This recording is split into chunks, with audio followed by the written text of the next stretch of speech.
I mean, beats Parma. I bet you Parma beats Lazio. Fucking Diversa back. Fuck sakes. Hello and welcome into another episode of the Calcio Connection podcast, connecting with you, Italian football fans from all over the world. Four-man panel tonight. Two of us are in good spirits. Two of us are pretty pissed off. We've got a happy Juventino, a happy Laziale. They won for the first time in like 6 months. We our special guests tonight, both joining us for I think second, third time respectively. We have the Juventino Daniel Lucci. We have Mario Gagliano, the Interista. But before we bring in our special guests, let me bring in my co-host Jerry Mancini. Jerry, before we get into Lazio's midweek victory, what's going on with your boy Felipe Caicedo? I keep seeing reports, and I'm not putting a whole lot of stock into it until Di Marzio or Romano are really backing it, and I get a here we go from Fabrizio and all that. But I keep seeing these reports linking Caicedo to Inter potentially in a €7 million. Say Juventus might be in the mix as well. Jerry, do you think that within the next week or so, you guys might be losing Caicedo? I don't know what to believe. This morning, it was rumored he was supposed to go to Inter for $7 million. Later on in the day, I saw that communications never existed between Inter and Lazio. So even the best, no shit. I'm going to tell you right now. Here we go. I know that Fabrizio Romano is probably one of the most well-known people out there. Even he gets it wrong at times, too. What's the other guy's name? Di Marzio. His credibility has sunk so low in the last couple of seasons where he's dropped the bomb so many times. That Nicolo Shira guy, he's a fraud. Go listen to there's a podcast that they did about him. All he does is just takes tweets from other accounts and retweets. Really? That's all he does. The thing that I find fishy about him is in his I've never seen the guy like broadcasting too much. Like I've never really seen him in action, but every time I see his Twitter picture, he looks like he's 15 years old. Like have you ever seen like the Nico Schira photo? It's just like, am I really going to trust this guy when it's like a high school student breaking transfer news? Like I don't know. I don't know what to believe. He looks so young, this guy. I want you to listen to the Football Today, and they did an episode on him. And a lot of his work is not credible from him. Like it's just outsourced from other people. And he just waits and he just extracts it. That's all he does. He's not a source that really knows. And he's all for the clicks and for the views and trying to grow his account. But and I've also heard that half of his accounts are not even real accounts. Like they're just made up accounts following him and stuff like that. I was told so through the grapevine. But wow. that was. Yeah, that's an interesting thing I've heard too as well. But in regards to Caicedo, the price I just saw now is that Lotito wants in around 11 million for Caicedo, and this is Lotito. That ain't happening. You know what, man? I agree, but if he keeps on scoring goals, the value is going up. So if he continues to show that he can score goals, why not increase the value? They're not forced to sell him. I think at most he's gonna leave in the summer if he doesn't leave in January. Lotito will not lose him for nothing. His contract expires in 2022. I want to say there's another year left after this, and here's the two factors. He would go to Juventus or Inter. I think more Juventus because he still gets to play in Champions League. There's more competition, and he knows that he'll be competing for a title with Juventus. And that's not to say he wouldn't be doing that with Inter. I think that just the difference is he gets to play the Champions League still. So there's more competition, and he knows there'll still be more playing time for him. Now, the downfall is he doesn't want to be a backup player. Mm-hmm. His whole reasoning of leaving Lazio in the first place is to become a starter. And so then that's not happening in either of those spots, though. Yeah. It's not happening at Inter or at Juve. That's the thing. But I was reading that he would be interested in taking either team because they do they're at the top of the table and they have something to play for. So at the end of the day, with Caicedo, regardless, he's not going to stay there long term. He's looking to get an increase in pay. I don't know off the top of my head how much I think he's getting 2.5 million a year or 2 million a year right now. I don't know exactly. He just got a pay increase last year. They restructured his contract and they increased his pay. Overall, it's a short-term gap for Inter or Juventus. I think he fits better at Inter personally. I think he can play really well with Lautaro or with Lukaku. He's that backup player that they're really missing. He's that stopgap. With Juventus, I don't know what their direction is ever. No offense, Lucci. I just when I watch them on the field, you just don't know what they're trying to create there, game after game. I just don't know personally. But with Conte, I think he can get the best out of Caicedo. I could be wrong with Juventus. Maybe he does flourish at Juventus and plays very well with a guy like Ronaldo up top or Dybala. So, it would be interesting to see. At the end of the day, I don't see him leaving Lazio because the price is too high, and no one's going to pay that. So, it doesn't. It's gonna. And the fact, sorry, if they do sell Caicedo, I was reading the last thing is they're going to get a left back. They're going to reinvest that money into a left back. And where I see now is that you get the left back that they really need because Stefan Radu is aging, and they need a wing back as well. Mm-hmm. But you give Mauro some playing time now because he's 18 years old and this guy was promised playing time. And we were talking about this in our chat group today. He's a promising player. I think he scored like 16 goals or something like that in the Primavera last year.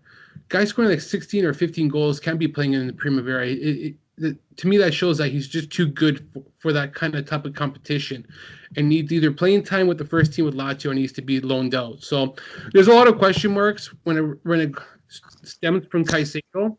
But again, only time will tell. But if they need a wing back, or depending what happens with Lucci, there's a lot of question marks. And I think in the next 2 weeks, we'll see if something happens with Caicedo.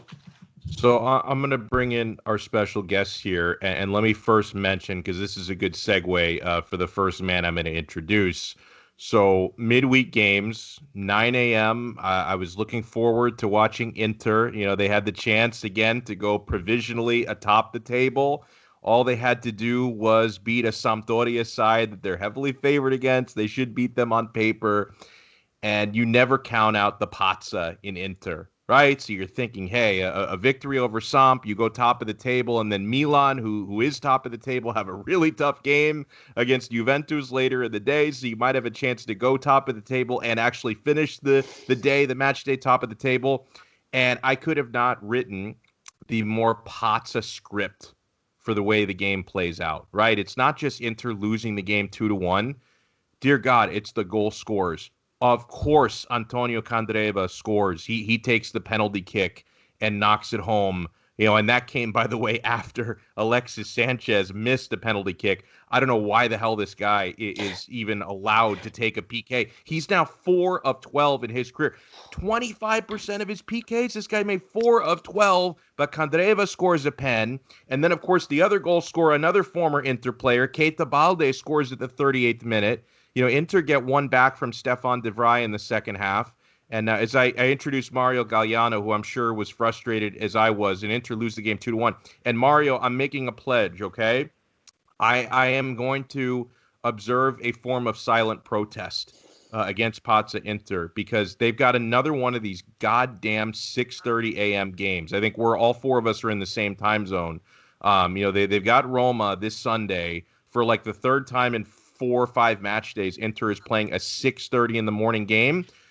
I'm not doing it to myself again. We're on a freaking Sunday. I have the alarm going off at 6:25 a.m. just to watch, you know, a crazy-ass performance. Because, God, I don't know what the hell's going to happen against Roma. Again, Inter's favored to win the game, but you know they're going to let in some stupid goals. Now, Inter and Roma, the last 5 times they've faced each other, they've drawn each of the last 5 matchups. So I feel like this is probably destined to end in some sort of a crazy draw. But I'm not going to put myself through the punishment after what this team did against Samp. I'm not waking up at 6:25 in the morning on a Sunday when the game's probably not going to be decided until the final 10 minutes anyway, when somebody scores a game-tying goal. So I'm going to wake up at like 7:20, because I usually wake up at like 7:30, 7:40 anyway. So I'm going to wake up at 7:20 during halftime. I'm going to watch the second half and probably complain, but I'm not waking up at 6:30 for Inter again. Mario, how are you, sir? Very, very frustrated. A, because of the result. B, because there's no shot I'm waking up at 6:30. Nope. There's absolutely no shot. I'm a mid-20s young male who needs his baby sleep. You know, So you're going to be up late probably. I'll be up until 3 o'clock playing Call of Duty, and then I'm going to go to sleep, wake up at like 10:30, and be like, oh, what was the score of the game? 3,000 text messages. Oh, this guy sucks, this guy sucks, this guy sucks. Conte out, Conte out, Conte out. Well, you know, it's going to be the way I see the game going, it's going to be a snooze fest. Like you just said, and I was hoping you'd touch on it. They tie every game they play. And not only that, Conte is playing away. So he's just going to play not to lose, obviously, because why would you play to win? You know, that's not – you don't need to win or anything. You don't have the chance to go atop the table again. So it's like I've never woken up for a 6:30 game. Don't tell anybody that, but yeah, I think the 2 or 3 times they played that early this year, I've woken up every time. I set the alarm for 6:25, and even though like I don't stay up till 3 a.m. like you do, like I'm asleep by like 11:30, but it's still, dude, it throws me off for like 2 days if I wake up at 6:30. So I'm not going to do it to watch that shit team when you know what's going to happen. So, you know, somebody's going to have a 1-goal lead. It's going to be the 85th minute, and if Inter has the lead, like Mkhitaryan's going to score a game-tying goal, or if Roma have the lead, Inter's going to maybe draw like a penalty, like Hakimi's going to get loose in the box and get taken down. They're going to equalize, because just make sure Alexis Sanchez doesn't come anywhere near the penalty spot. So the game is going to come down, I'm telling you. It's going to come down to sometime in the second half anyway, so I'm not waking up early for that. Now, let me introduce Daniel Lucci. And Lucci, I owe you a thank you, okay? Because for as frustrated as I am about Inter's performance, and they failed to go top of the table, a bad day could have really been a catastrophic day if Milan had beaten Juventus in the afternoon. And again, I've said it before and I'll say it again. If my team has a bad performance earlier in the day, I'm not going to totally stress out over other teams helping me, because Inter only have themselves to blame. But in the big picture, had Milan won that game, they'd be 4 points clear of Inter, not 1 point clear. And Lucci, you're a Juventino. How important was that for you guys? That was a 6-point swing. If you lose that game, you're 13 points back of Milan. Instead, you're 7. Yeah, a huge win, a huge team win. It helps us, you know, obviously in the standings, but I think it also helps us, our confidence a little bit, you know, going into Milan, although they weren't, you know, they didn't have a full squad, neither did we. But going there and pulling out a much needed win, I think will hopefully help us for the rest of the season. Although, you know, we're going to have some tough games coming ahead. We still have Sassuolo this weekend, which won't be easy. But it was definitely nice that they showed, you know, when they did tie it, when Milan did tie it 1-1, we kind of came back in the second half, and I'd say we dominated pretty much that whole second half. Milan had a couple chances here and there, but I think we held it down well. So it was nice to see finally, you know, a good, solid performance throughout. Hey, what's going on with Juventus and COVID right now? Because I saw that the De Ligt has tested positive, and obviously before the Milan match, you know, Quadrado and Sandro had both tested positive. So is there anyone else I'm leaving out? Like, how bad is it looking right now? For now, I know it's just confirmed those 3, but at this rate, like between now and Sunday, I wouldn't be surprised if we come down with at least 1 or 2 more at this point. The team's been together for the past, you know, week and a half. And I guess the players were out doing whatever over the holidays, and someone came back with it, started spreading it around, and we saw Milan had a couple cases as well. So it looks like it might be going through the entire Serie A. I guess we'll see if some other teams come down with it, but It's 3 now, and 3 and counting anyways. So we'll see how that goes. So I got one more question for you, and then I want Jerry to flex a little bit about Lazio's victory over Fiorentina. But you have long been singing the praises of Federico Chiesa, even though Jerry and I made a habit of slandering him. In a lot of the earlier shows that we did. He's looked like a different man at Juventus. I know that you predicted this, so I give you credit for that, Lucci. And he had himself a game against Milan, and listen, I'm not gonna try to be the spiteful Interista to talk shit about Theo Hernandez, because I rate Theo Hernandez, I do, but I think that a game like that reminds us that his defense is light years behind his offense. That what he provides in defense is not anywhere near what he provides in attack. Agreed. I think he was finally exposed by the speed and the feet of Chiesa, and even the first 15 minutes or so in, like, he could have received the yellow card. Two pretty tough challenges on Chiesa, one high boot and another one a knee to the back, so he's lucky to get away without a card. And it wasn't, he did get exposed, but even he left, I saw Milan fans ripping on Romagnoli for having a bad game, but when his left back is, in the other half, it's kind of hard for him to help support you when you're defending. So, yeah, you can blame Romagnoli all you want, but Theo was nowhere to be found to help him out. And, it's nice to see Chiesa finally stepping up. And I know I've heard it from you guys. I've heard it from people on Twitter that, he's overpriced, bad decision-making. He made Fiorentina as crap as they are, blah, blah, blah. But goes to show Fiorentina is struggling just as much, if not more, without him. So, I'm glad. I'll take him on my team any day of the week. And Fiorentina can keep losing to Lazio, and whatever. I love how you're throwing shade at Fiorentina. How long ago was it that they beat you guys 3-0? How many wins do they have this year? 2. And you know what? They always play us tough. Last year we tied them, I think 1-1 or 0-0. Years before that, Giuseppe Rossi had like a hat trick against us. So for some reason, Fiorentina always has our number. So Jerry, Lucci mentioned Lazio beating Fiorentina midweek. That had to have been cathartic for you, like a weight lifted off your shoulders for Lazio to get that win. Caicedo scored early on, 5 minutes in. Your guy, the legend, Ciro Immobile, scored what would turn out to be the game-winning goal at the 75th minute. Fiorentina would convert a Vlahovic penalty 88th minute, but Lazio held on for the win. Your big takeaways, Jerry, from that performance, and how good does it feel to be in the win column? Before I even get into the win, I want to give praise to Chiesa as well, because I said off the air to Lucci, this is going to be a Chiesa segment show where I'm going to slander so many people who are against him, because like yourself, me.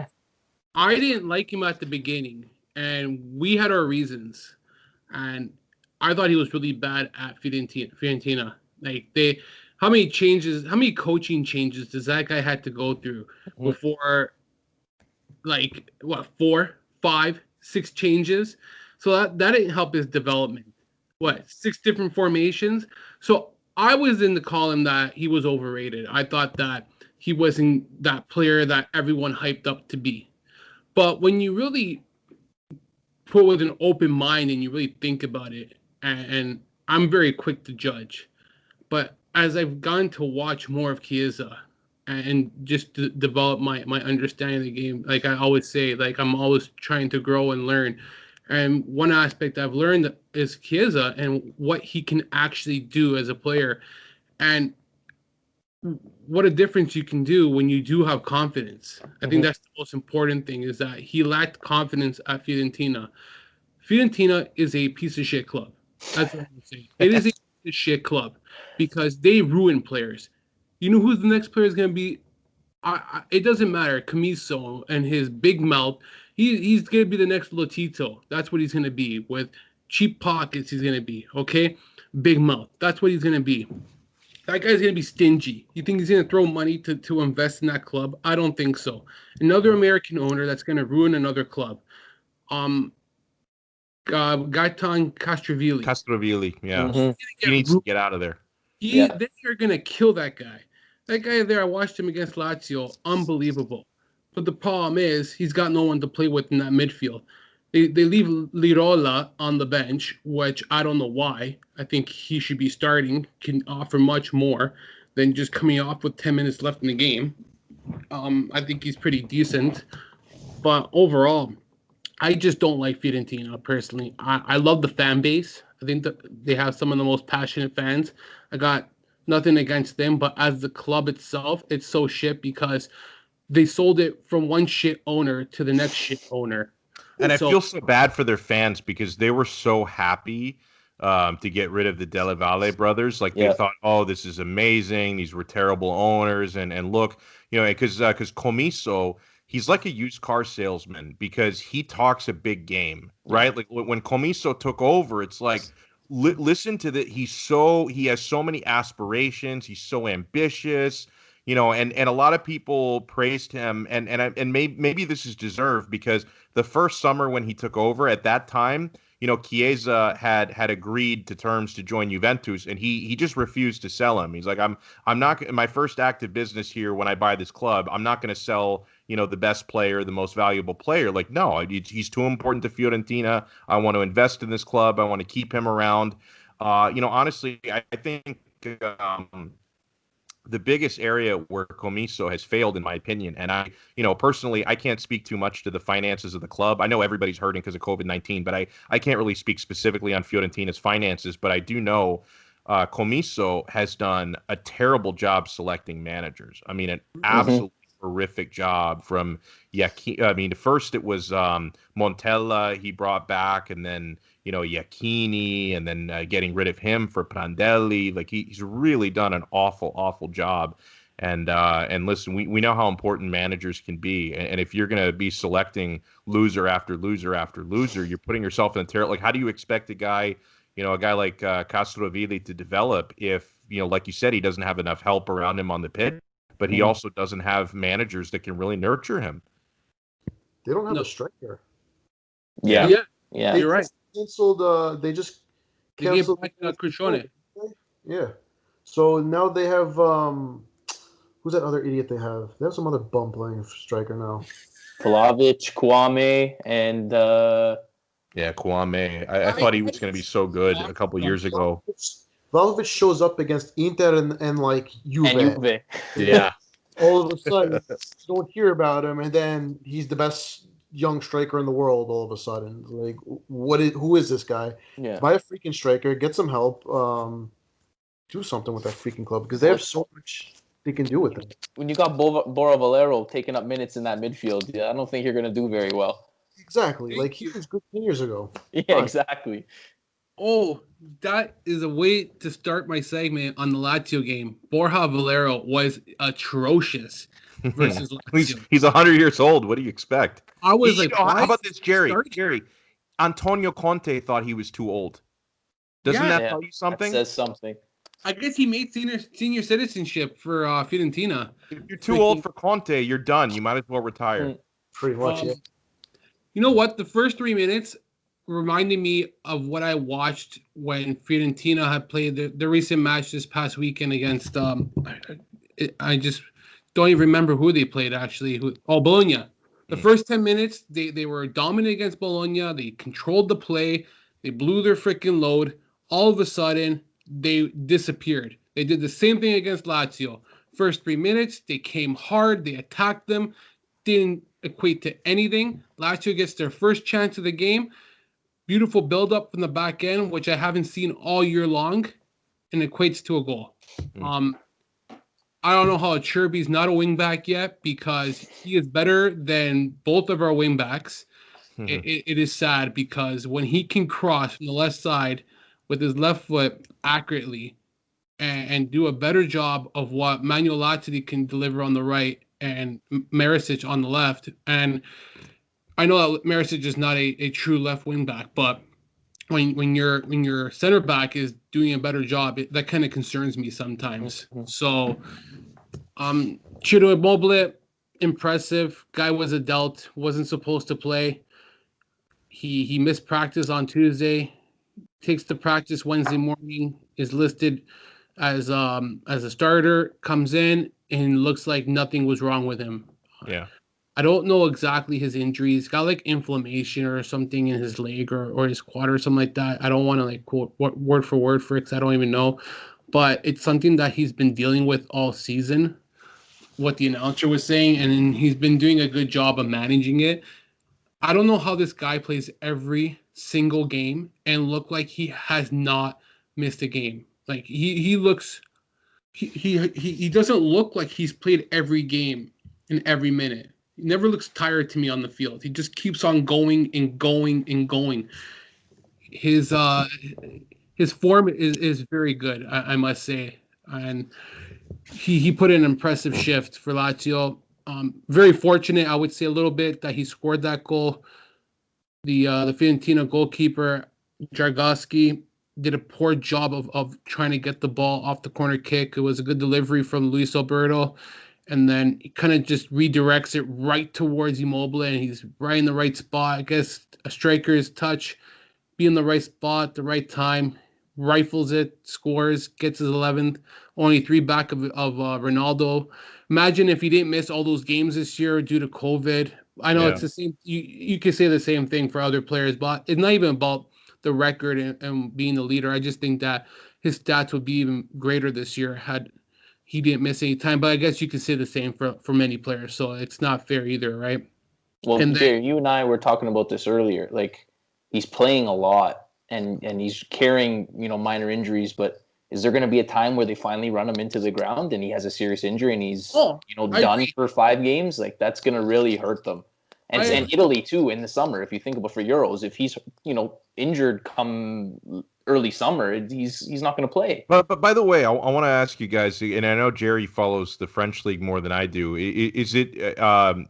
Has Moise Kean been balling out? Because it seems like, and maybe it's just because I follow that dude Sansone, who's obsessed with Moise Kean. He's always tweeting about him. But like, it seems like every time PSG plays, this guy's going crazy. So hey, maybe God forbid Ciro Immobile isn't 100% for the Euros. Maybe Moise Kean steps up and scores like 7 goals in the tournament. That'd be nice. Yeah, he's doing well though from under Tuchel. Anyways, now with Pochettino, I don't know if he's gonna maybe go back to Icardi. I guess we'll have to wait and see. I don't think PSG games. I don't think Sansone is a Moise Kean fan. I think he's an Icardi fan, honestly. No, I don't think so. He constantly tweets about Moise Kean, constantly. I think he's a Icardi FC member. Is that right? Throw that out there. He's always like comparisons. He's always, I think he's watching it and using Moise Kean as a front. But in regards to Lazio, the only thing that was their downfall, and they could have got the clean sheet, was a poor pass from Strakosha, right directly to Jose Gagliano. Brain fart, I'll call it. But aside from that, he really looked good with his passes from the back end, like crisp. And he didn't make a rash pass to nobody. So that was really encouraging. He made the key saves. He bailed out Patrick from a poor pass to him. So that's kind of why I do kind of forgive Strakosha for his kind of poor pass. And the fact that Wesley, it was a really weak call on him as well. I don't think there was enough to really to warrant the foul and the penalty for Fiorentina. I think it was kind of a soft one. I know that he kind of had his arm on him, but if you watch the replay, I find it was kind of a very soft call towards Wesley Hoot. Not his fault because he is in a vulnerable position where he doesn't react quick enough because everything happens very quick. Poor pass towards Gagliano right at the edge of their box, and it ensues in a counterattack, results in a penalty. So they weather the storm at the end. They get the 3 points. At the end of the day, they need to build off this now. It wasn't pretty at times. Sergei Milinkovic-Savic, I thought he was our best defensive player in the whole match. Mm-hmm. He made a lot of very good clearances. He cleared the ball off the line with a header, saved the goal. That guy there, when he's not engaged offensively, he's on the other side defensively, he steps up. So that's what I love about Savic is that if you think if he's gone absent in one aspect of the game, he steps up in other areas. And that's why I think he's so pivotal to their midfield, where He's that box-to-box player where he can cover a lot of space, and his aerial height, like his the way he wins challenges. I've never seen a player that can win challenges in their own end so precise like he does. And that's why Milan was able to beat Lazio in that last minute, because he was not on the field.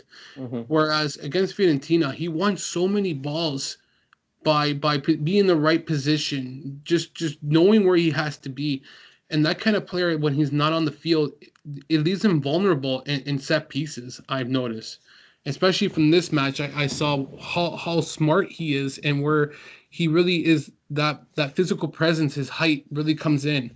So, and now you go against Parma versus Roberto De Versa. You know what? I hate playing teams when they get a new manager, because the first game. First game is always hard. I don't care what Parma has done till today. That's out the door, because De Versa is not a bad manager. I think that he'll get the best out of his side. They'll be highly motivated come Sunday. There are a lot of injuries. I think Gagliano got hurt this past. Is Jorginho out? I mean, sorry, not Jorginho. Jorginho? He's out too. So that's a big loss. They're just keeping him fresh for that Inter move. Just keep him healthy. So bring him home. I think love that guy. The last thing I'll keep it at is what Lucci has alluded to with Immobile. I just want to see more squad rotation. That's all. And Joseph said a good point. Maybe the fact that Lazio has been in such tight games this year, 2-1, 1-0, 1-1.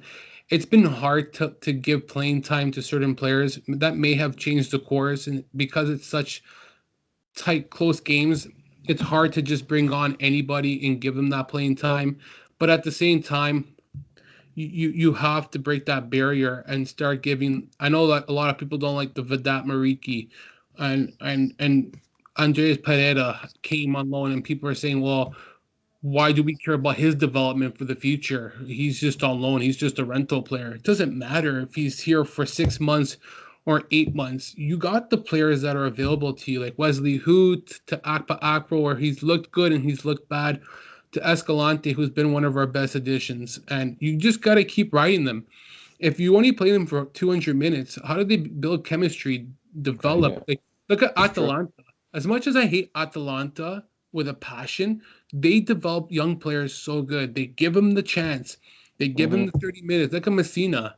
Messina's been flourishing this season. Like, Pessina. Pessina, thank you. But, like, I butchered that guy's name. But, well, I've heard you do worse than that one. Oh, yeah, De Vrij.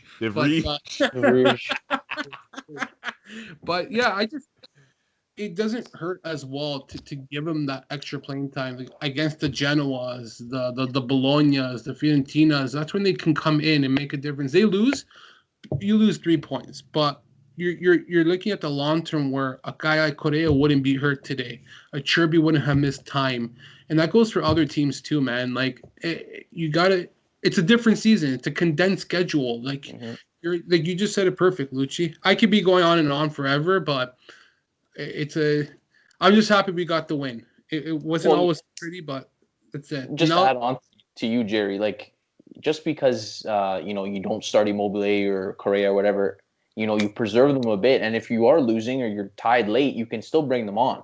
At least you're preserving as much as you can. You still want to get the points, of course, but if they're starting every game, of course, eventually you're going to come down with some kind of injury. It's just usually how it goes. You know what's scary too? Lazio has not won 2 games in a row this year in Serie A. Really? Yep. That's the concerning point now. Yeah. Knowing that stat, I'm actually surprised you guys have as many points as you do. That's shocking. Yeah. I was looking at it today. But in the bright spot, Immobile has 2 goals and 1 assist in the last 3 games versus Parma. So I keep score against Parma, no question. Don't worry, yeah. I'm here all day to stroke Ciro Immobile and his nice hair and his stats and his finesse. Don't worry, I'm ready. I have all my Ciro Immobile ammo. Jerry, how do you feel that Caicedo makes more than him? Makes more than who? Ciro. No, he doesn't. Ciro Immobile just got a new contract. I think he's making $3.5 million a year now. Oh shit! I was just looking on Google and it says, 3 for Caicedo. It's now 3.5 for Immobile? Yeah, apparently he's getting a new contract extension. I was reading Well, they already maybe have it it all. hasn't kicked in yet. That might be why. Yeah. Maybe the extension hasn't kicked in. No Yeah. way Caicedo makes more money, man. Chino They Immobile. They pay him that much? They pay him $3 million to come off the bench? That's what I'm saying. The That's a lot. 90th minute savior. He's worth You every know penny. what? For that, you can keep him, Jerry. I don't want him. You can't call Lotito cheap though. That's one thing, man. And that's another thing. Hold on. As much as people say that Lotito is cheap, he doesn't open the pockets. You say that all the time. I want to put some of the blame on Tade. Tade's got to stop buying these Kosovo players and these Albanian players where his nationality players. And no disrespect to him, but you got to start looking elsewhere. It didn't work with Beresha, Vavro. Like, stop blowing money on these guys where you're hoping they work out in Serie A and get talent that is true talent that can equate, like La Liga. Look at Escalante. It's working out because he played in a top 3 league. Fares, I'm still... Sorry? How are you going to find the next Dybala or the next Kjaer or the next, I don't know, anybody that Palermo's ever signed? Those are from countries, you know? Todd has been stinking it up for the last 2-3 years. I'll be honest. Like, as much as we want to be mad at the investments that have been made of Mariki, and like Mariki was 20 million. You can't get a lot of money, man. It's a lot of money. You can't get mad at Lotito when the money is being invested. It's how you invest it now. And now, for what has equated, he's gone to the pitch and trying to figure out what's going on. So he's left the ball in Tade's court. Now, I don't know if this wasn't communicated with Inzaghi and what they have decided to do, but I have nothing against Mariki at the end of the day. I don't like the performances I've seen this year. I've already written a piece on it about how I feel, and I think a lot of it has to do with injuries, COVID, not having the preseason, so it's not entirely on him, but when you know you needed a center back and a left wing back, and you know Lulic is no longer the player he once was, I'm happy we have 4 strikers. It's helped this year, but you have other areas that are more dire, concerning, and they were neglected. So now it becomes a very major concern moving forward. Yeah, you have 4 strikers, but he hasn't done anything, so you would have been fine with 3. It's true. No, you're right. You could put a Pereira into that spot because he's shown exactly. You're right. But at hindsight, I didn't think it like that.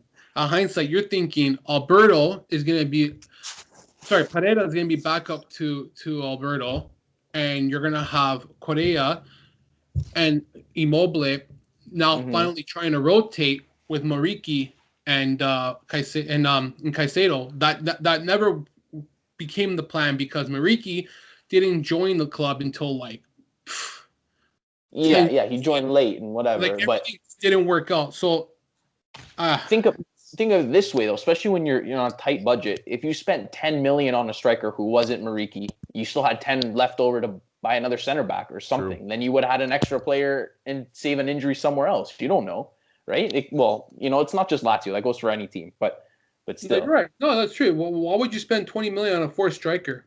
That doesn't make sense to me. Yeah, it's very weird. No, these are things I never really thought about when the market was going on.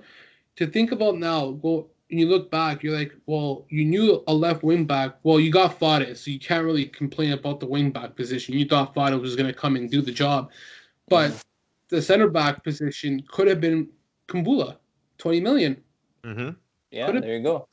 Like, I sometimes don't know what goes on in the dressing room and like in the offices, and these decisions, but they're not the only team though.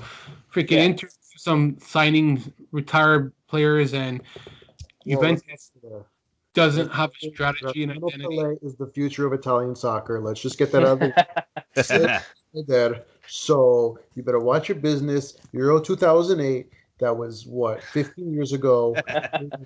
They were going to be the promising strikers that won us the tournament, and you know what? They almost did. Let me segue to I want to give you guys my two biggest takeaways in terms of the title race. These are my two biggest takeaways from the Wednesday games, okay? Roma's Number not one, right. what's that? Roma's not going to compete for the top 4 spot. For a I think top 4 spot, yeah, they're not going to compete for the title. They'll compete for No. top 4. Yeah, top 4. Yeah, no. they'll compete for top 4. I'm not guaranteeing they make it, but they'll compete, sure. Nope. I think it's going to be between them and Napoli. I think or Yeah. you know what? Even Atalanta's there too. They've been hot. Yeah. They're in 7th now. They're ascending. But as Yeah. far guys as the title race is concerned, obviously Juventus getting the win over Milan, it was, for me as an Interista and for Mario, that was convenient because that kept Inter within a point. But be careful what you wish for, okay? Because Juve's now on a winning streak. That essentially kept them in the title race. And so certainly, and we're not even at the second half of the season yet. So had Milan beaten Juve, I'm not going to say they would have been completely out of the title race, but 13 points back, that would have been a mountain to climb. Or 7 points back, that's you can make that up in 3 match days, and you still have more than half the season to go. So be careful what you wish for, because Juve is still in the title race. That's my first takeaway. And then my second takeaway, and I want to get Mario's opinion on this, is that Jerry's making me laugh. Sorry, and now I get to stare at Cheeto for the next couple minutes. My second takeaway, and this is in terms of Inter. Despite the disappointing result, yes, they're very much in the title race, just a point back. But the most concerning thing I thought about the game against Sampdoria was Romelu Lukaku was getting a really important rest. He did have to come on, which is a problem, but he was getting an important rest because he picked up a minor muscular injury over the weekend. So he was held out of the starting 11 as a precaution. And the big problem that I see for Inter is I thought that match illustrated how dependent Inter's attack is on Lukaku, because how lost and disorganized they looked without him is a real concern. Now, for Inter's title chase, it's, obviously this is not a good thing in the big picture, but a good thing for the title race is no Champions League and no Europa League. So you don't have to do as much squad rotation anyway. But you get the feeling with what we saw against Samp, for Inter to be a true title contender, they're going to have to run Romelu Lukaku into the ground. And they're going to have to hope he doesn't get injured, because they can ill afford to sit him even against poor sides. They can ill afford to sit him. Now, maybe I'm overreacting to one game because, Lautaro didn't have a particularly good match and Alexis Sanchez had a horrific match. But I thought the big issue that made Alexis look even worse, and missing the penalty kick obviously was bad, but I'm not even talking about that. I thought what made Alexis look worse was there was so much disorganization in the final third with the way the players were making runs. It happened maybe a half dozen times where I kept seeing Alexis try to make these back heel and no look passes, and just to players who weren't there because they weren't making the runs he thought they were making. And I'll be honest, from my couch, I don't exactly know whose fault that is. Maybe it's Alexis's fault for getting too cute, or maybe it's the midfield and Lautaro's fault for not making the right runs. Like, there's probably a little bit of both to be blamed there. But without Lukaku, that attack looked like headless chickens running around, and it just wasn't good. So the unfortunate thing that I see, and I hope Big Rom's body is up to the task here, because he's a very physical player when he's on the pitch and he runs very hard. I mean, Mario, tell me if you agree or disagree with this, but really, unfortunately, Inter, I think, are so Romelu Lukaku dependent that you really can't afford to rest this guy more than a couple times for the rest of the season, or you're not going to really remain in the Scudetto race.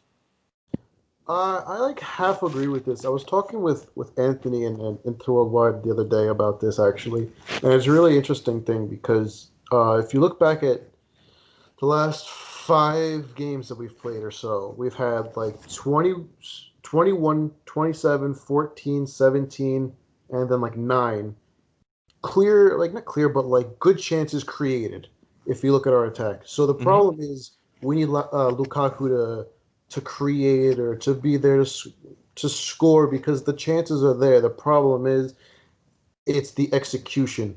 And we've seen it with Lukaku and without Lukaku that we can create tons and tons and tons of chances and we get 1 goal, maybe 2, a penalty, but it's not the same. And I know a lot of people blame Conte for this.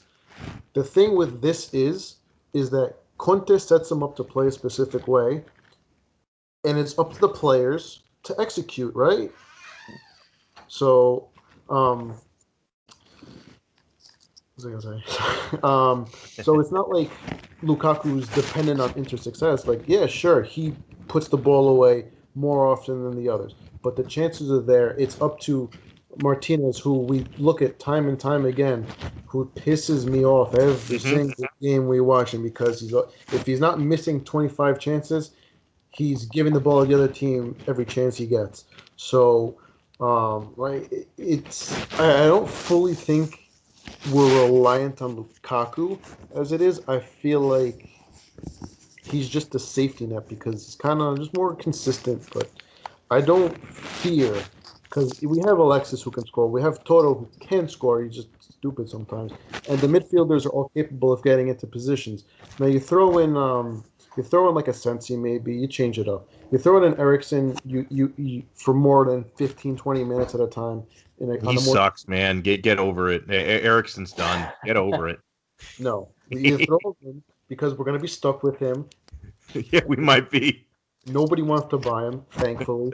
So hopefully everybody gets hurt and he can play. We lost Nainggolan. I was hopeful he would play, but I didn't expect much from him, to be honest.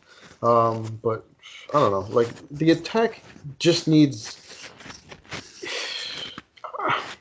It's hard to say, like I said, because Lukaku's a player that you need to have on the field at all times. I get it. Yes, he's the biggest, strongest, fastest, and most consistent player we have up there. But when he rests, the chances are there. Alexis scores that penalty, it's a different game. We're not losing the game. I can guarantee, maybe not guarantee, but I like the chances of us going up 1-0 to Sampdoria than us going down 1-2-0. So it's. That penalty changed everything for sure. Yeah, like once you see that, you see Alexis miss it, where he steps up confidently, but he misses. What are you gonna do? You bounce back or you don't. The team didn't bounce back, obviously. Sampdoria had 4 or 5 chances the whole game, I want to say. And they buried half of them. They scored a penalty and they scored a Balde's chance, unfortunately. So, you need a lot of luck, but also comes down to the players at the end of the day. Like the selection. You can choose Toro a million times. He hasn't done anything.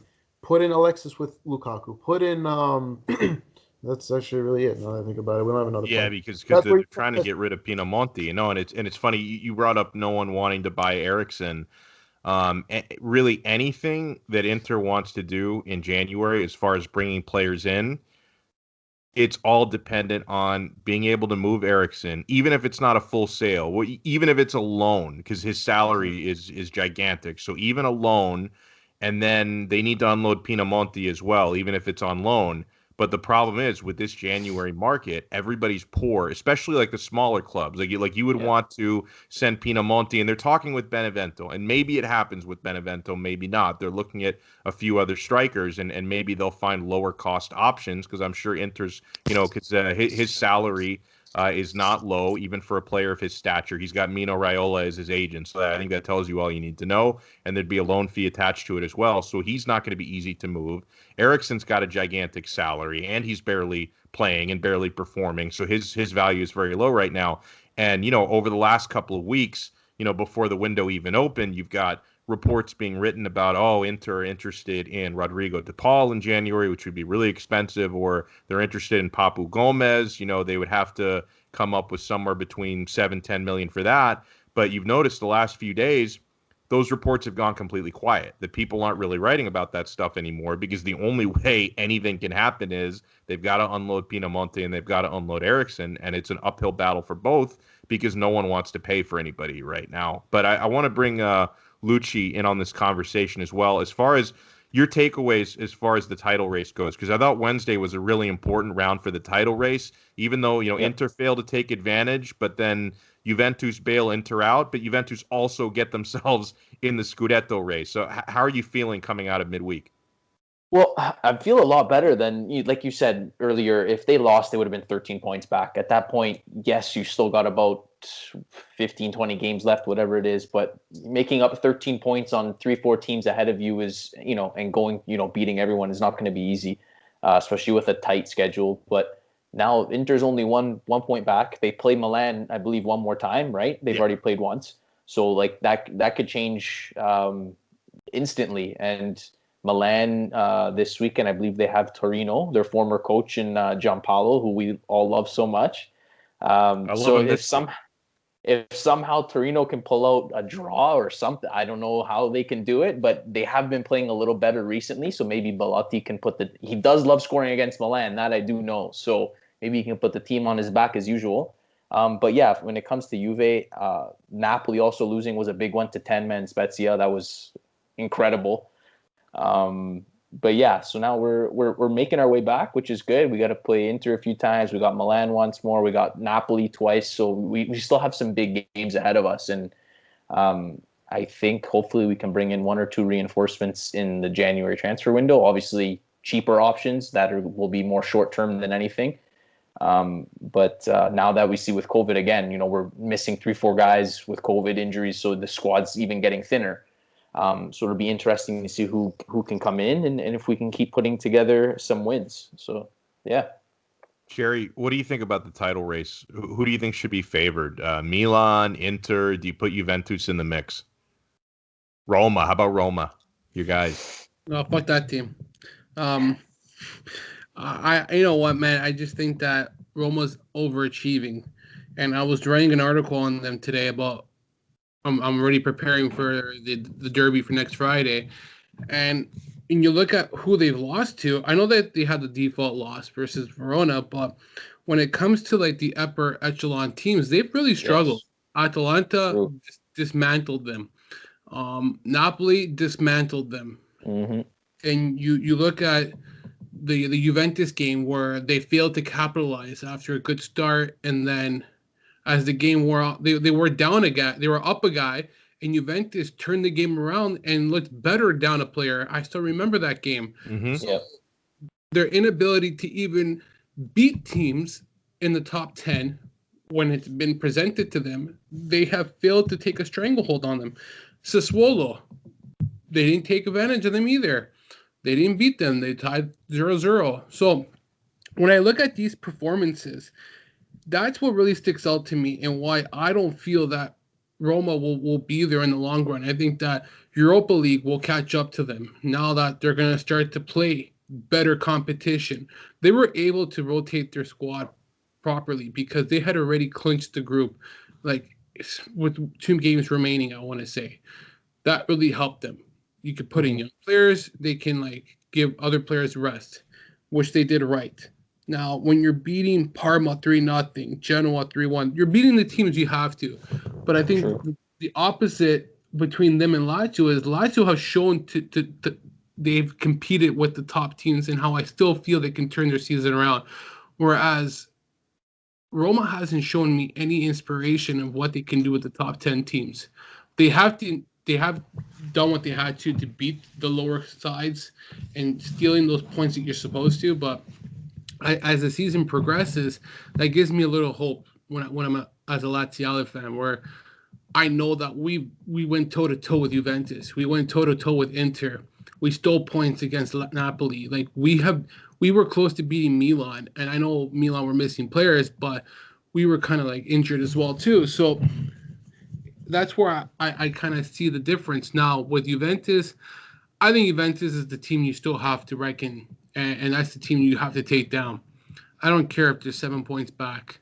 That to me, that's not enough to defeat to defeat Juventus. And that's 7 points. That 7 points can disappear really quick if because Milan has some injury issues, and if psychologically, because sometimes you lose a tough game like they lost against Juventus, if that can stay in your head, if they go on a tough stretch and Juve keep winning, that 7 points can disappear. And I'm saying this for Inter as well, 6 points up on Juve. If they go on a slide too, that 6 points and that 7 point lead can disappear within a few weeks. No, you're right. We're going to drop points regardless. But like even Atalanta, I hate them to guts, man. Like I can't stand the team, but They keep on staying around with the big boys, and you can't Mm-hmm. count them all. The only problem with Atalanta is I find that they're too streaky. They blow their load is how I call that team. They go 5-0 one game, they go 5-1 the next game, and then they go 3 games without scoring a goal. They don't balance their scoring out where they can beat teams 2-0, 3-0, 2-1. They destroy teams and then they go MIA for 3-4 games. So they're just an up and down team that kind of concerns me. I think Sassuolo is going to dip off big time. Yeah. You're starting to see it. They're struggling so hard to keep up with And now Berardi's hurt too. Yeah, Berardi's hurt too. He's out. And I'm going to go to Inter now. Never mind AC Milan. I'm going to Inter because I got to watch Inter on Wednesday. And I still think that this team can compete for the Scudetto. They're lucky that they don't have to play on 2 fronts. Coppa Italia, they have Coppa Italia, but it's not. There's only 2 or 3 games left in that. The fact that you don't have to rotate Lukaku is such a blessing for Inter, because that first 45-60 minutes where he was out of that game, I had said earlier on one of our podcasts with Lucci is that I thought that Barella was the guy who made the difference for this team, and without Barella they'd be lost. It's the opposite. Now I know that they really struggled to advance the ball and get into the final third without Lukaku as well. But when they did have chances, it didn't equate much. I thought Lautaro Martinez was effective. He had his opportunities, but what Lautaro can't do and what Lukaku can do is hold up. He can hold the ball up very well. He can get his players into position. He can get them upfield. They can attack better. That was really missing with Lukaku. I think that even his ability just to strike the net, he had like 2 or 3 chances within like 10 minutes in the second half. The game became more wide open. They were still creating chances, but at the same time, the concern with Inter is that they can't go up middle of the field. It's the same thing. I felt that all their plays went through Hakimi. Now, tell me if you guys saw it different, because I just you have no one on the left side. So what do you exactly expect? Bingo. So if you're going to attack from the wings like that, and you only have one wing you can attack from, you're in trouble. Scary. Yeah, that's what concerns me now. It's not so much their strikers and if they can score goals. We can criticize Martinez, Lukaku, and whoever, and Sanchez if you want, but if you're not getting the delivery service that you need, the balls that are supposed to come and benefit to their strengths, how can you blame them in the first place? There's no service. Their midfield, I thought, for the first time. How is there no service? From who? I'll agree. Gagliano looked like a sack of shit, man. I agree. The faster we get him out of this team, the faster we'll freaking move up the standings. I like him, but I also realize where he does not help you is that he provides good energy. He runs very hard. I like that. Okay. I think that but why would you not play Sensi though? When you have someone here's the thing, and I'll tell you why. This was not officially confirmed, but unfortunately, our sweet boy Stefano Sensi, they can't play him on a pitch like that. Like, did you see that pitch? Oh, yeah, it was ugly. I mean, you can't play a sweet, fragile boy like Stefano Sensi on a pitch like that. You just can't. He would have died. The pigeon's going to attack him next time. Yeah, you're right. But even what else is concerning, no ball came from the midfield. Barella didn't. I was probably one of Barella's worst games I felt that he played in all the season, and that's what concerns me now. And this is where me and Lucci could be right in one aspect, is that when Barella doesn't have a good game, who carries the midfield now? See, well, I don't know, Jerry, because like Mario was saying, Lautaro still had his chances. He still created chances. He just couldn't score. He scored a hat trick a week before, and this week he ran dry. I don't really blame Barella for that. And now that you think about it, maybe that's why Conte likes playing Vidal with Barella, because he has Vidal doing more of the dirty work, getting the ball to Barella so he can create more opportunities. Mm-hmm. Although, Vidal's not the player he used to be and whatever, but maybe that's why he plays as much as he does. I don't know. I just think Brozovic, if you guys can sell Brozovic for a profit, sell him. He's on. Not in this economy. The time to do that would have been like last year. A year, yeah, like a year, not even last summer, like a year and a half ago, like 2 summers ago would have been the time to do that. But Ashley Young, like we said in our last pod this past week before the Inter Sampdoria game, where we're talking about his stats, and I was butchering them. Joe was calling me out on the side. I butchered his stats, but stinks. Fucking stinks, okay? Yeah, he's not good. You tried to tell me, and I thought, oh, Jerry's got the stats in front of him. He must be correct. He tried to tell me, like, Ashley Young hadn't scored since, like, 2016. Like, I don't know what you told me. He said the way he sounded like, you made it sound like he scored, like, 9 goals in a year, man. The guy has not last year. He was scoring goals. That's what I said. Like, last season, he scored a handful of goals. 4 goals, that's it? He's a left back. What? Yeah, what do you expect from him? Four goals in like 5 months, 6 months. Yeah. That's fucking overhyped. He came from Manchester United. It's like, oh, this guy's the next thing. Well, fuck. Oh, nobody said that. Nobody said that. I don't know who said that. Nobody said that. We're not talking about Muriqi over here, best striker in the world for Lazio. You know, we're talking about a 36-year-old Ashley Young who came as a squad rotation player who ended up playing because everybody else sucks and Biraghi sucks and everyone was hurt. And now, you know what? I'd kill to have Biraghi back. I would take Biraghi back at this point. I think Biraghi is 10 times better. At least he can cross the ball. Oh, that guy stinks. He lost his spot. Oh, get out of here. He was good after lockdown, Mario. After lockdown, Biraghi was like a different guy. Are you points for my liking? Yeah, but Ashley Young's dropping you point. He's not great defensively either. Yeah, I want Darmian. I don't see why you wouldn't play him there. Well, you know what? You know what the big mistake was, Mario? We have to get Federico Di Marco back from loan. He's or actually not even loan. Like they sold him, but with a buyback clause. Yeah. He's at Hellas Verona. The kid is scoring bangers. Like every time this guy scores, it's a worldie. It's like a goal of the season candidate. Every time this kid scores, we gotta now they can buy him back in the summer. I don't think they can bring him back in January, but they could buy him back in the summer. But a guy like that is needed right now. I feel like Conte doesn't like him for whatever reason. I don't know why. Because he's not 30.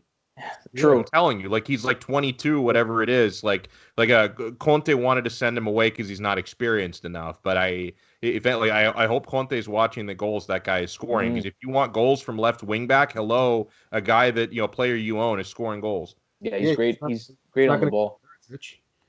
Yeah, like Perisic. I think he could be really good under Conte because he has that work ethic that Conte loves. He's good with both feet, but I feel like he's too restricted towards like he was when Icardi was here. It was strictly run straight down the line, cross it to Icardi. That's it. Your job's done. Now, if you watch him with Croatia and if you watched him with Bayern Munich, he had a lot more freedom and he was very, very impressive when you watched him play because he does whatever he wants. Like, now he's not playing in a position he likes, though. I mean, you're playing. Yeah. But he doesn't fit in that position. Right. He's not very defensive-minded, which is probably why Conte doesn't trust him too much. He has the work ethic to go up and down. So, like, Teo Hernandez, does he like defending? Obviously not. Does Hakimi like defending? He does not. Darmian had to teach him how to defend. But at least Teo Hernandez is fast. Like, Ivan Perisic is not fast. Like, he's good at, like... He's good when he's on like the left side of the penalty area, like taking defenders one-on-one. I think that's really like the only thing that he's good at. Like he's at least in this system, because you're right. He was a lot better at Bayern, but also Bayern, you're surrounded by world-class players. Maybe it's a little bit different, but at Inter, all that I really see for Perisic is like, he's not fast. He's not a great finisher, but he's really good at like buying time in the penalty box so guys can make runs inside because he's going to take a defender on one-on-one, cross it near post, and hope somebody can finish. But it's just I don't think he adds enough at wingback for this team. He doesn't, but at the same time, what he should be doing, which he could do, which he likes to do, is cut into the middle and take those shots. If whether it's good or not, a shot is a chance, and a chance could lead to a goal. A chance could lead to a mistake that leads to a goal. So, like I said, I feel like some of these players are just being restricted by Conte, his system. Eriksen, he looks like he's like, I can't make a mistake or else I'm going to get subbed off after just coming on. You see that because you don't see that Tottenham where he was literally making runs from the middle of the field all over the place, opening this to the field. He's he's playing scared. Gagliardini comes on, he wins the ball, he gives it right back to the team. He gets the ball, kicks it out of bounds. Like if you want to win games, take this guy off the field and put literally any other midfielder. We had the most depth in Serie A and probably the Southern Europe, but Conte uses the same 4 people. You don't have Sensi because he's half dead half the time. Eriksson, he chooses not to play for whatever reason. Nainggolan doesn't play. You play the guy, he's gonna get you points because look at what he did at Cagliari. He played 45 minutes. He almost scored like 17 goals. Mm-hmm. He looked good on Sunday actually, or this past midweek. Sorry. Yeah. Cagliari. I thought he really. I was actually saying this like when he left Cagliari, this first half season, like he's been missed. That midfield has really missed that presence where he's able to really carry that ball up and that creativity. That's the word. And now that he's back, they look like they have that second engine where he can keep going. But there's one guy on that team who is a big flop, and I want to give credit to Lucci here. He called it all in our chat group. Is Nandes, and he has been a disappointment this year. He used to be so good. I thought he was going to be good, but he had a good or decent first year. But then ever since that, he's fell off. Yeah, man. And one player who I do like a lot, and Pavoletti. This is a guy who came off an injury last year, played 2 games, came off 2 successive seasons with Cagliari where he scored like double-digit goals. And unfortunately, he got hurt last year, like I said, and it really derailed him. But he's slowly progressing back this year, and he's looked effective every game I've been able to watch. Even when he doesn't score, I think he filled the void very well when Giovanni Simeone was injured. Even like I said, even if he doesn't score, he opens up space. He gives. He's another person you need to be worried about and who to cover. And I just like him a lot. And Juventus has been linked to him, you said. And that I would prefer him over Caicedo. I think he has more to offer than Caicedo. I think I think he's a different type of striker. Yes, but I do think that Pavoletti would provide a different type of striker that maybe can benefit at Juventus. Yeah, I see what you're saying. You know who's really impressed, or who I've liked when I've watched them though?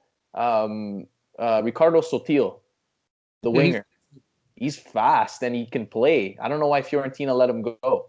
Oh no, that's good though. Don't worry, no, it's good. He saved his life. He's probably playing a lot more. Yeah, he might actually develop now. The Barry players there, man. Biraghi has to go, man. If it's true that Lazio can buy him and it takes Caicedo, I sometimes wonder maybe it's worth getting rid of Caicedo and bringing in Biraghi. Yeah. But he's a good wing back for Lazio. I think that you don't like him, Mario. I personally just think that you guys probably just didn't use him right in the first half, and he got better in the second half. Probably just got more comfortable in the second half of the season. Yeah. New team, new system. He's got limitations. Like he doesn't have incredible touch, but he's got good fitness. He runs. He's very active. His crosses are decent. He's got a good shot. He doesn't have a lot of control over it.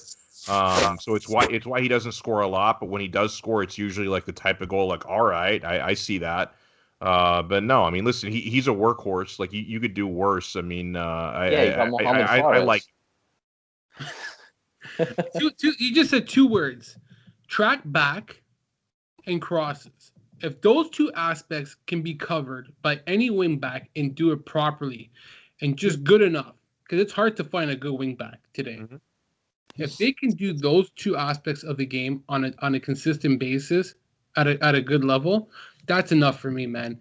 Because I don't really find a lot of good wing backs today that can actually consistently, and even Hakimi has shown that even especially on the left, because there are a lot more right wing backs than left wing backs. Yeah, it's hard to find a good wing back. Even Hakimi has shown at times where he's struggled in games, and he's one of the best up and coming probably. It's a position that is not easy. It's not just Biraghi shit. It's a demanding position where you're expected to like cover a lot of space, go back and forth, and like it's. And you know what the craziest part is? Seno Lulic is a left wing back and a right-footed player. That's the craziest part. That bugs me. I hate that. I'd rather have someone insane. on their comfortable side. Yeah. Because he's probably I saw people like they did like the top 10, like the top 11 like all-time Serie A list for like the decade, and they rated Seno Lulic as the best wing back, which was impressive like for like the top 11, and they thought the left wing back position was solidified by Seno Lulic. And I was watching a few games when I never had coverage, so I got to watch a few games of him. That guy there was a pretty damn good wingback. I didn't know how good he was, but he freaking can play that position. He was fast, speedy, can make good crosses, covered the space. Like, I didn't know how dynamic he was as a wingback. And problem is now we see him at 35 years old. He's no longer the player he once was, but And now he's Ashley Young. better than Ashley Young in one leg. But Probably so, yeah. Oh man, well, hey, I got to wrap it up, guys. So it's been a really fun episode. I want to give our guests the chance to, if you guys want to plug your social media, or if you're, I know Lucci may have been working on some stories for World Football Index. So Lucci, I'll start with you. If you got anything to promote, from your social media handle to anything you've been writing, the floor is yours. Yeah, you can follow me on Twitter, Daniel Lucci. Anytime you want to talk some Juve or Italy or Calcio or whatever. Talk like Chiesa. you said, yeah, talk Chiesa for sure. Alex, like you mentioned, been doing a few articles, most of them on Juve. I've done Belotti. I got a couple coming out actually on one player Jerry just mentioned, Matteo Pessina on Atalanta. I've liked what he's been up to, so I'll be having that one come out probably within a week or so. And yeah, follow me, I'll follow back. We'll chat. What about you, Mario? And Mario, don't I owe you congratulations? You recently got engaged, right? Yes, I did. Thank you very much. Congratulations, man. Right. I know I'd mentioned on social media, but I wanted to throw it on the pod as well. I used to. I didn't know he had a girlfriend in the first place. I forgot. I don't post on Twitter about her. I don't get into people's personal lives, man, unless they tell me. That's just one, man. It's not my. I think I saw it on Facebook because Mario and I are friends on Facebook. But let the people know, man. Where can they find you? Twitter, I'm on Mario Sweatshirt. Picture of Ericsson over here. You can't miss it. You know, best player. Instagram, Mario Dowski. You know, I'm on Inter Worldwide. You can check out our Roma preview on YouTube. I can send that link. We can retweet it if you want, whatever. Yeah, that's pretty much it. I'm over here every now and then when Jerry remembers to invite me. Thanks for having me. It's been fun. Yeah, our pleasure. And Jerry, you working on anything? I know you've been writing a lot for the Laziali lately. Well, if I took a picture, I have 4, 5, 6, 7, 8, 9 files open of articles. Just wow. I have like at least 9 articles already written, and they just lie around, and I just get lazy to finalize them, and then I just start a new one. Like, yeah, today you I get bored. I just get bored. I wrote a piece on Lampard today and how he settled in well with Chelsea, and like I don't think that aged well, like a fine wine. Jesus, you might want to delete that one. Yeah, I don't think he's gonna get fired by the end of the year. There's a trend where since Carlo Ancelotti got fired, they've been more reluctant to give their managers more time compared to what they used to be under Roman Abramovich. So, I don't know. Conte had 2 years under his belt, and then there was somebody else who had 2 years under their belt too. I just went MIA on it, but what, Di Matteo? No, Di Matteo had a fallout. That's why he left early. He was an exception. There was something wrong with him in the dressing room. I read about that. There was somebody else. I forgot. And Maurizio Sarri would never have been fired either. He would have been given the flexibility of a second season had he not wanted to leave as well. I don't think he was going to get fired. That was just a mutual decision. So there's another manager. I forgot who it was, but they've been more flexible in the last decade. I was reading about how they are with their approach and managers. And with Ancelotti, when he got fired, they realized the mistake because he had finished in second place that season. He got fired and took the Champions League. So was it Conte? Sorry? Was it Conte?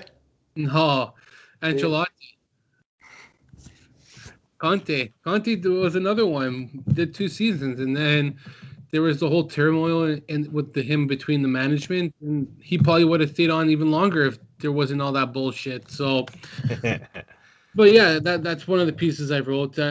Some people will agree with me, some people won't. And I got another one on Senna Lulic possibly returning to the lineup for Lazio and what it can mean for the club. So nice. Well, you guys can you can follow Jerry at jmancini8. You can follow me at Alex Donno. I'm too lazy to write, but I'm usually just talking. So you can catch obviously you can catch me here on the Calcio Connection. You can catch the daily shows that I do at onsideradio.com. And make sure you follow the show, man. Follow us on Twitter. The Twitter account is always growing, even though like we don't tweet nearly enough from the Twitter account, but it's still like God bless everybody, because I don't know, we're at like 630, 640 followers. I don't even know why you guys bother, but we appreciate it. So you can follow us at CalcioConPod. Yeah, it was Mourinho. That's who it was. I should have said that because I was even thinking about that. I should have said that. It's Mourinho. So yeah, I don't know, man. Well, anyways, I'll end it there, or else I'll keep going after that. you could just keep talking. Like after I wrap it up, you could just keep talking. We'll have another episode in the can. But you can just keep talking about Mourinho. And then you just send me the recording. Here's Jerry rambling about Mourinho.